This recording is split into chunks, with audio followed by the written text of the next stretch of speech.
I can't see you, but for today, since I'm using real content and you may have some questions, you can type those in and Ben will relay those. So we'll interact that way. I think Ben also has Skype open if we need to use that as well, but we'll use it. What's it? Is it the chat window? Chat window, yes. Okay, so I have about 14 slides. I'm going to walk you through sort of what Idaho SESTA project is going to look like for fiscal year 17. I'm going to switch slide. This, I'm pulling a lot of this information from the actual subaward language that was submitted to the State Department, and Charlie Silva then used that in processing the paperwork, which is going through the system now. So that part is all good. This is the language that Julie Fodor used and everyone agreed to. So the overall, if you want to think what is Idaho SESTA, what's the outcome of that? It's to increase, and I bolded kind of the important things, looking at school outcomes by building capacity of school-based personnel in evidence-based practices, around fidelity of implementation of those practices, and using data to inform decisions around those practices. So that's the overall goal. Now, who's doing that and sort of what the names are?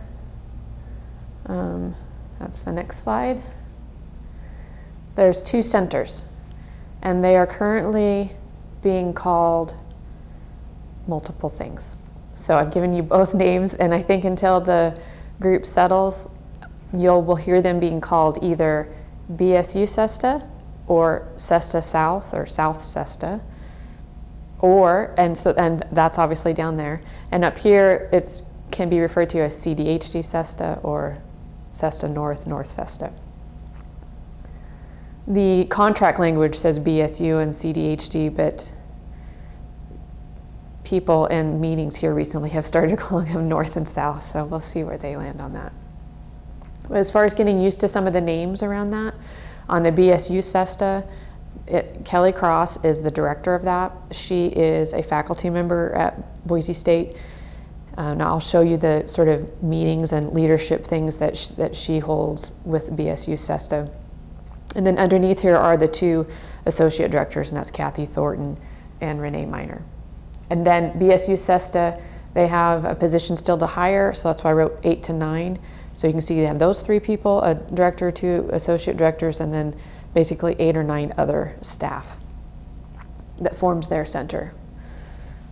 So our center up north then has, it's been set up so that there's 3 PIs, or principal investigators, or 3 co-directors, or 2 co-directors, Julie Fodor being sort of the director, Janice and myself being co-directors, but all being co-PIs. Plus, as you'll see in the org chart, about 15 other staff. Now, not all of those staff are full-time, FTE on the project, but just if you add up the names, it'll be 18 people that are CDHD SESTA. So the next slide, we'll look at the org chart. Color coding it, the purple people, I like to call us, purple people eaters are kind of the working group that makes up the leadership, or sort of the working part. So Julie Fodor at the top, there you see Janice and myself. Robin Greenfield is still involved in the project with the low incidence webinar series. That will still continue. Barbara Broyles is now the coordinator overall, and that role is being defined and developed, but her title will be like an overall project coordinator. Nick down in the Boise Center will be an administrative assistant and take on all of currently they're saying taking on all of the travel and venues. So as we now become CDHD SESTA responsible for setting up the Moscow trainings or the Lewiston trainings, whatever they are, that sort of go around the state, and we take care of the north venues.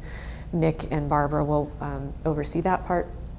And there will still be there's a line item for some student interns, I think.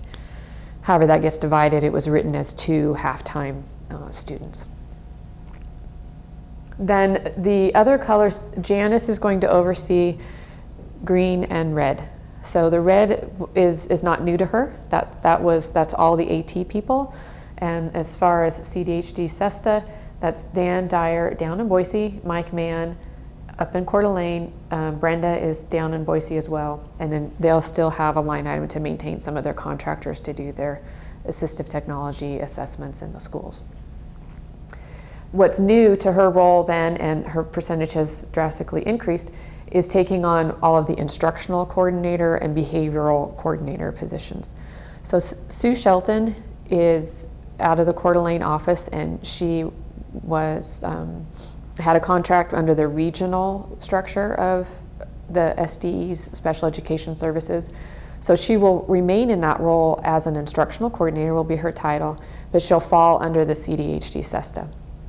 And so I think her office is actually right next to Mike Mann's, so it makes for a nice working relationship up there. The 2 behavioral coordinators are going to be hired. So that announcement is out at HR to be approved. Ideally they'll be on board by July 1. Neither of those is full-time. One is a 0.75, one is a 0.9. So their other percentages will be most likely used core and clinical services under Gwen, I think. And then there is still some room for some autism or that low incidence contractor work that Barbara and the PDALI project was doing, and we'll need to figure out a way that they can continue to support some of those schools that are used to that real hands-on coach-based services, but not so much the model anymore. Then over with us, it's all the same group, and Karen will have a role in coordinating some of the linkages with the CDHD website, and obviously with her background in document accessibility, and actually it's something she really likes to do, we'll probably talk about in that role as well. She's only a 0.25 on this budget, so we'll have to carve out a good role, but make it reasonable within that time. Are there any questions or comments yet?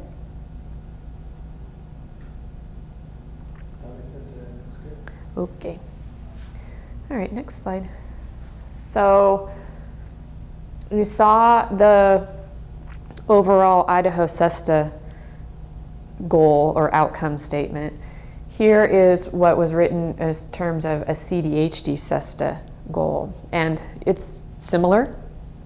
It's maybe a little more definitive, particularly around focus areas.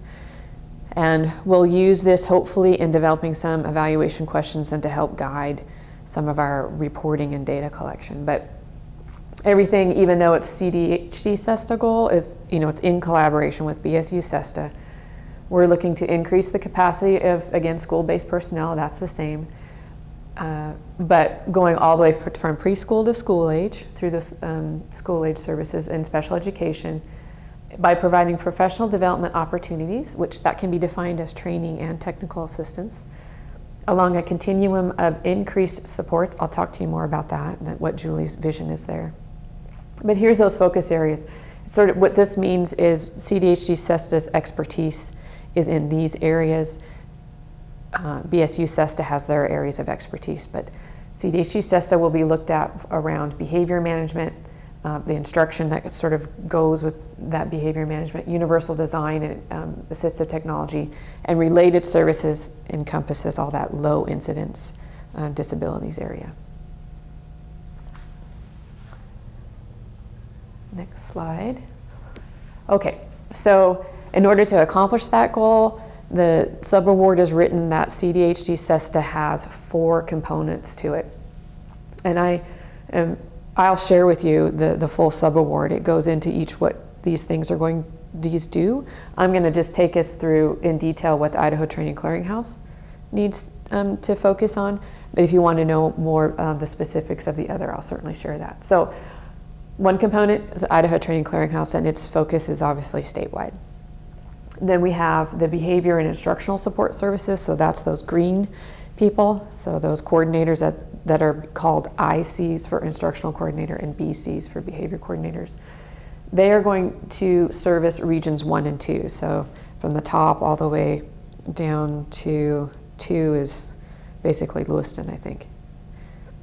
As you know, that's a good dividing line. And then the part of 3, because the behavior coordinators, I just learned this today. So Sue Shelton is going to be responsible for instructional coordination for regions 1 and 2. The 2 behavior coordinators that will be hired will do 1 and 2 and part of 3. So 3 goes obviously down into Boise and Nampa and that whole area. So they're going to somehow divide that, whether it's down to McCall. McCall and up is CDHD SESTA, and the rest is BSU SESTA, something like that. Component 3 is the assistive technology and UDL, so all of the work that Janice and the AT sort of, what color were they? Red. Those are the red people. And then the Autism Low Incidence Webinar Training Summer Institute. That's that whole related services. That's that statewide focus that pretty much Robin, continuation of that expertise.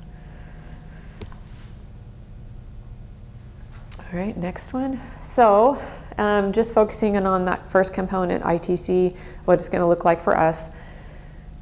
Currently, everything that we're doing, we're still doing, right? So I've listed that there, that currently we have kind of 7 major things that we do. The website with our topical resources and the management of that, the training calendar and registration, webinars and online meetings. The only thing that's going to change with that is our switch of platform.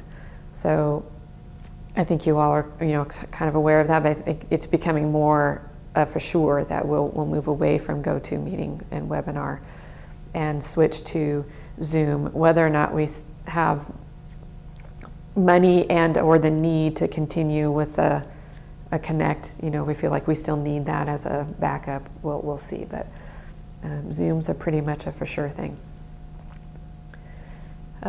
Training evaluation, all of our LMS and that packaging and the credit, that also includes any of the online training development that we either package inside the LMS or make our module developments. Survey development, and of course our newsletters. I think we've been able to show how impactful that is. With the Be a Reading Hero, when we sent out that news blast this last week or within the last 2 weeks, that was sent out in the afternoon. By morning we had 41 new registrants. So I shared that with Deborah Haley Hughes down at BSU SESTA, and she was quite impressed. So that is good for us. Okay, so what's going to be new? We're still doing all of those things. The new will be, and I should say new, and that this is all still kind of in development, but these are the things that are in the subaward and have been discussed in the current meetings that I can see are where they're targeting the clearinghouse to assist. The first one is around project management infrastructure. And what we mean by that is helping them with an online, a technology and infrastructure that can help with collaborating between the 2 centers and managing all the meetings. You'll see those at the end. I'll show you all the meetings that are transpiring right now. And help with project management around, in our case, we started the conversation with all the tech projects. So if they need to do a module like our RTI modules, or if they need to do a quick YouTube video, clippets that can be inserted into any of those kinds of technology things that we have the ability to help them with, how can we line those out and say who's going to do what by when? That's what we mean by project management. So what we've been testing on that right now, we started through, well actually I think I'm going to take you through each one of those. Okay, so project management, that's what I mean. Also new will be support center infrastructure. So this originally in the subaward is called a call center. And Julie's idea was that while we have these 2 centers, there would be this one place that people would be able to come to get help.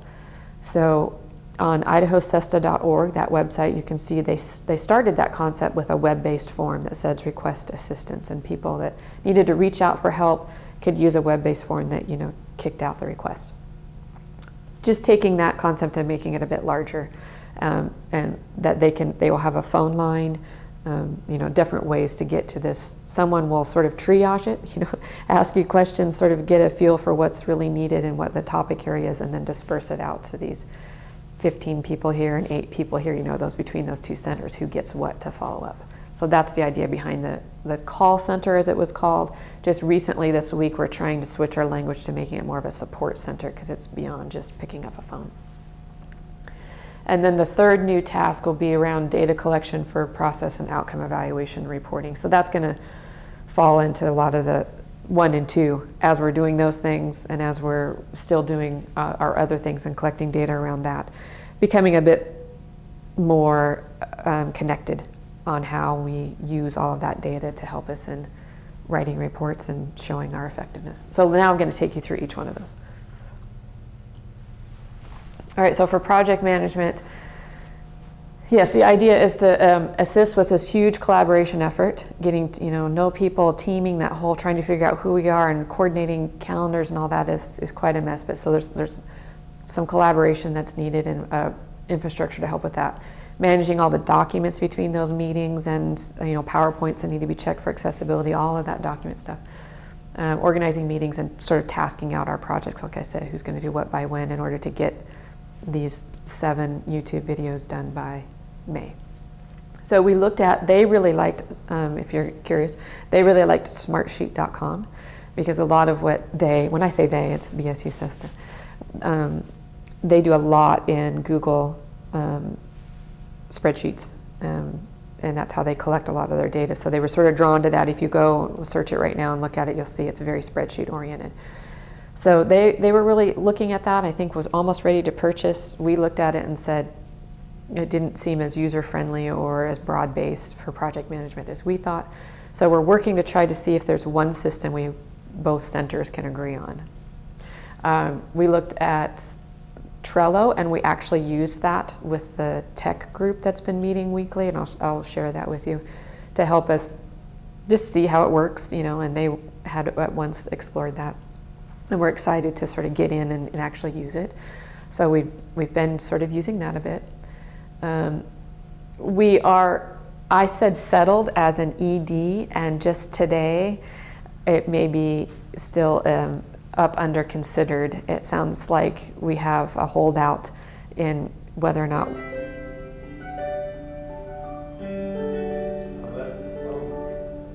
Oh. Interesting. A nice little phone ring here in the conference room.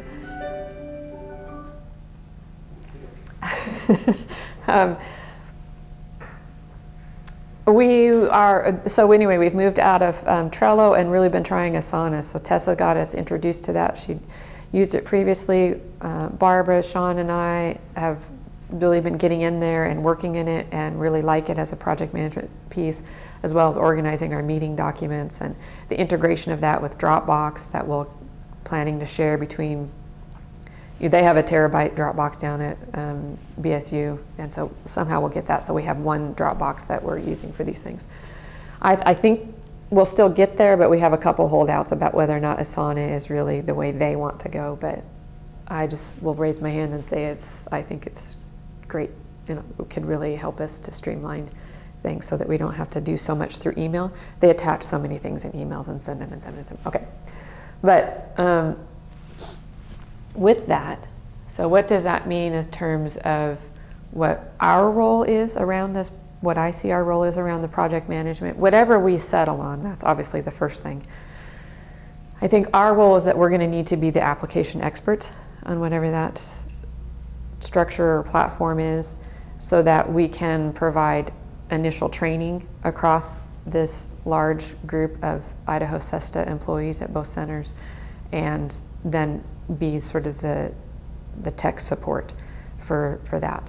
So I don't know exactly how that will look. It seems like as you see the other 3 roles, we might have some leads and people that support. So we be thinking about it. It might be, maybe Sean's going to be the lead that's really going to delve into Asana and get to know it and be the expert, and have Tessa is going to be the support person. So we always have kind of 2 people that, like we do on on most of our other topical areas. Something like that is sort of what I'm thinking right now, but I'm open to seeing after you get a feel for this and think it through how you think that we can best create our role to support this large group. Questions?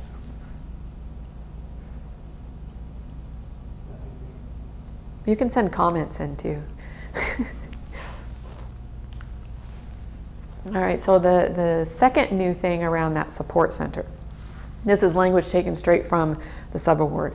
This is insight into Julie's mind, you could say, because it's sort of her brainchild and her concept.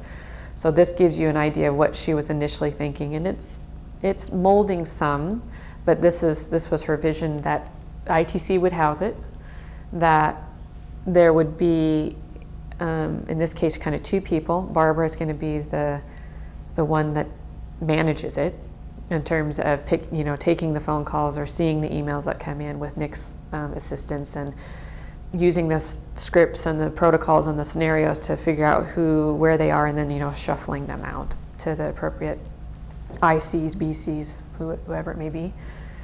That's the CESTA staff will then pick that up. It'll be sent to them. They'll follow through. And this whole continuum of supports and services is that was brought up before. Julie's vision is that you will request assistance as a school district through the support center, and in the triage process, it will be determined where in a continuum of support you really need help. So is it in an emergency kind of a risk thing and you just need it right now? Or do you just need information referral? We just need to get you some links, or we need to direct you to somebody else's straight information referral. That's kind of one end of the continuum.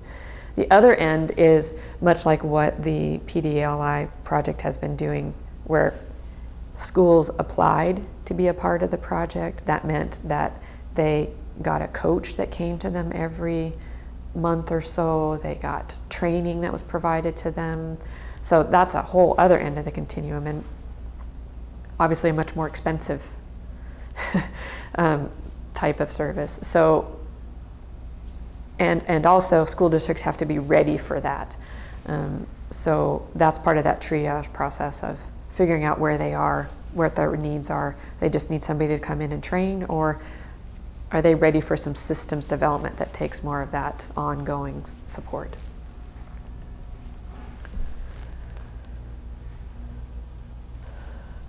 Okay, so that's that. That kind of gives you what the support center is. Then as far as, before I get to what our role is. So this is what we've been doing to help do a flow of action. So what does it really mean when somebody's going to pick up the phone and ask for support or submit a web-based form? How does it get processed from being sort of an open ticket to a closed ticket? And we've been using a swim lane chart like this that takes us from the top left, and the top row is district and school staff. How they can reach you is through an email, phone, web form, and maybe eventually maybe an app. And as those requests come in, then it goes down to the second row. That's the call center row, and that's Nick and Barbara. What do they do as those things get generated, and how do they get into the system for tracking? With a triangle being, the triage process and that whole scenario. How do we get to understanding what the real need is to know then who to send the ticket to? That's the third line, those instructional behavioral coordinators. And then below that, we have people who are probably not going to touch the system as much, but may themselves get a school district that rings them or sends an email. So how do we deal with that? And we've been talking through when you get a direct, how do you get it back into the system? All the green boxes are sort of our questions still to be answered, or are things that we're mulling around. And then right down at the bottom is the clearinghouse, because that's our role, is to develop this infrastructure so that the system can work, in being able to collect all of that online, and that things can be filtered out and tagged and seen as open and closed, and upon closure there would be a web, a survey form, all of those things you think about with a help desk. to do all the training and technical assistance again around that, and the data analysis and reporting.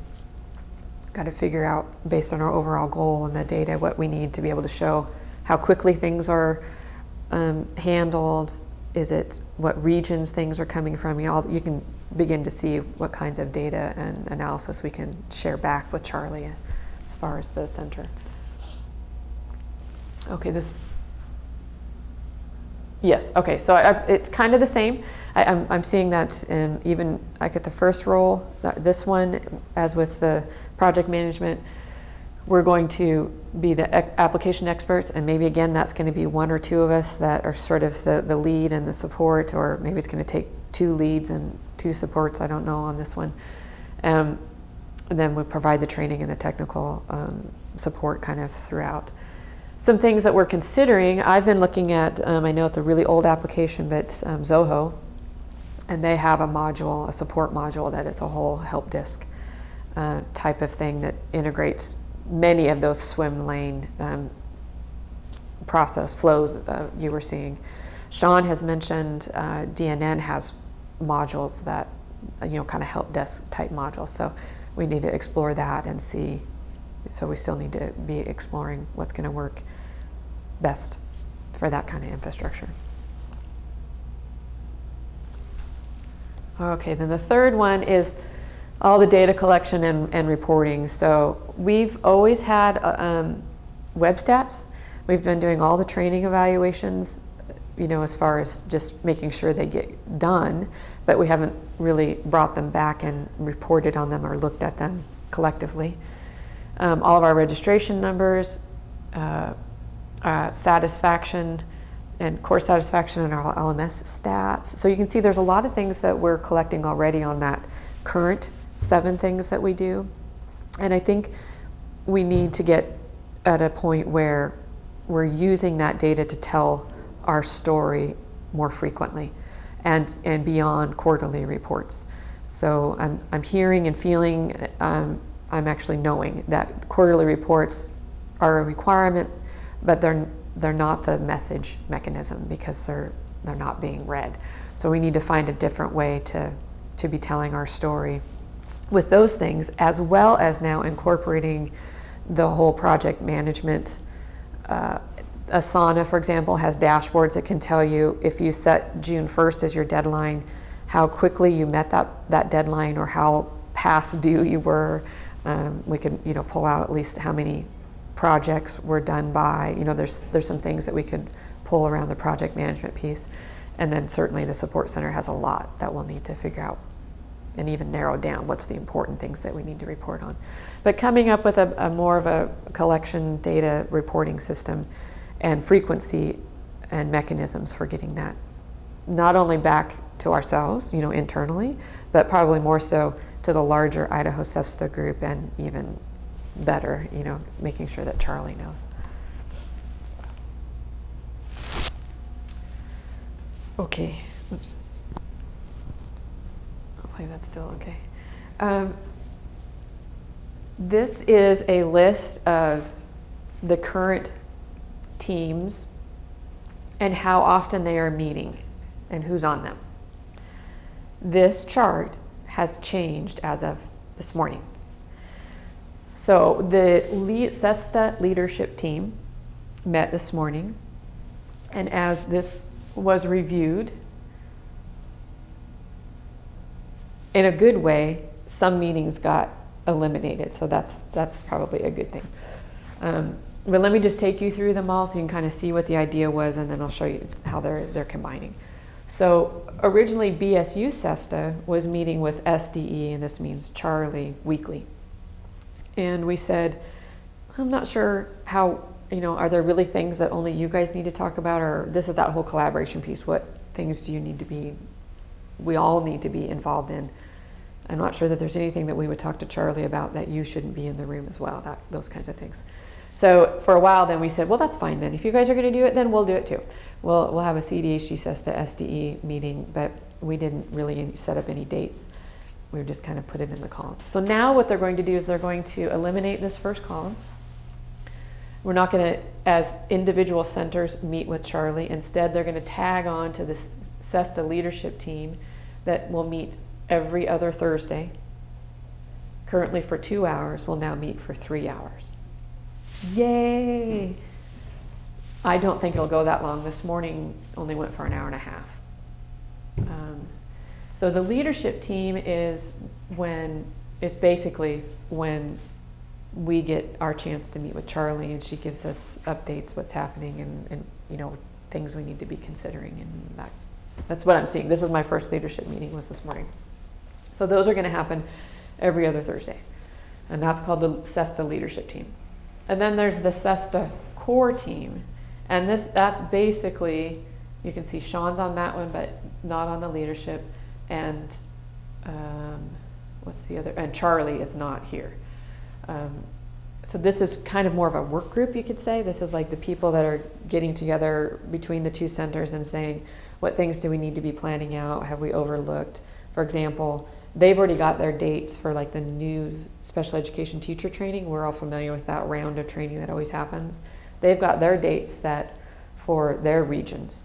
And they sort of shared that with us on Tuesday and said, now you guys got to get yours up for up north, because now that you guys are there, you have to plan all of those north venues and dates. So things like that, trying to work through the trainings. The next big meeting is going to be face-to-face June 23rd. Maybe we'll have another go-to in between there, because we're trying to work on some of the swim lane support center scenarios. But a face-to-face will be important to get. What we're hoping for is an academic calendar that will say, here's all the face-to-face trainings, here's all of the webinars, here's when we have online modules that we would like to have released here, across the content areas. So that's a lot of work.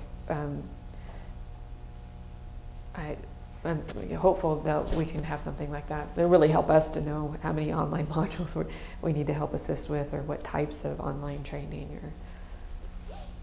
Okay, so those are the two main groups. The CDHD SESTA team is another one. Now that one's just here locally, and we're trying to get that. We're going to meet weekly on Mondays here for a while, because, for example, we got to get together and start figuring out what are the north dates for new special education teacher training. I mean, there are things that we need to be doing as a CDHD SESTA, and so we'll establish a meeting time around that. ITC SESTA Tech team, those are currently happening every Wednesday, and they fluctuate, but Sean's been the lead on that, and sort of the glue. And I attend when I can, and then down there it's kind of Tyler and Nicole that are there the most, and then Renee comes in and out. Sometimes Andrea Cox has been there. And that's where we were initially using Trello. We're transferring kind of our tech projects over to Asana, so that we can say they're doing some things around meaningful IEPs for ED students. I forget the other module. But it's so that they're uploading their PowerPoints, and then what kind of format those are going to be in, like if it's an RTI module format, or it's just going to be little YouTube snippets, or okay. So that's what that team is doing. These two teams, what you really just need to know is these are the ICs and BCs, and they're meeting weekly right now, but starting July 1. They'll combine those, and just the ICs and BCs are going to start meeting weekly. Janice will be involved in that, with probably Dan Dyer and Barbara as well. I'm not sure what they talk about, but kind of probably what all once the support center gets going, I would see it as a place that they're going to take that information and say, wow, how do we deal with this one, or do we want to continue those kinds of problem solving. Leadership, so SESTA leadership team, SESTA core team, CDHD SESTA team, and the ITC, or we just call it the tech team. Those are kind of, as you start to hear those might become more familiar. I think that's it.